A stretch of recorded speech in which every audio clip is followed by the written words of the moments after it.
A Magyar Népköztársaság társadalmi életének meghatározó és alapvonása az, hogy ez egy szocialista ország és szocialista társadalom. Nálunk az embernek ember általi kizsákmányolása megszűnt.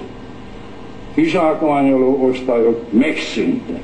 Nálunk osztályok még vannak, de ezek valamennyien dolgozó osztályok, és az osztályok között kibékíthetetlen ellentmondások nincsenek. Magyarországon történelmileg úgy alakult, hogy egy pártrendszer van, és az is marad. Én szerintem Magyarországon semmiféle értelemben nincs válság.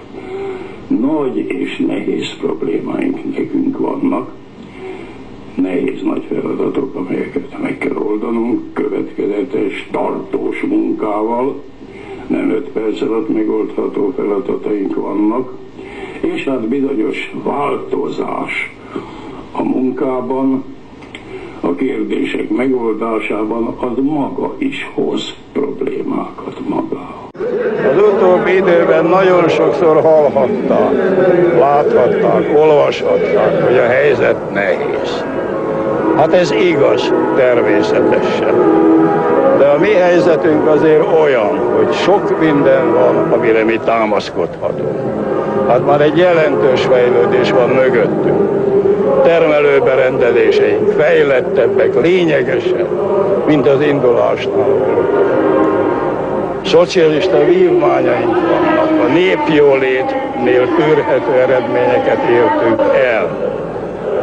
Szerintem a legfőbb erőnk és támasztékunk az országnak az a hangulat, ami itt is érezhető. Emberi kapcsolatok terén emberekkel a viszony mindig különböző. Hát azt mondják, minden ember más egy kicsit. De én szeretném nyomatékosan aláhúzni, hogy a magyar kommunisták a szocializmus ügyét szíven viselő minden magyar ember, és ez a mi többségünk, mindig tisztelettel, mindig szeretettel, jó elvtársi együttműködésre való készséggel találkozik és dolgozik azokkal, akik a nagy Szovjetunió kommunista pártját, a nagy szovjet államot, a nagy Szovjetunió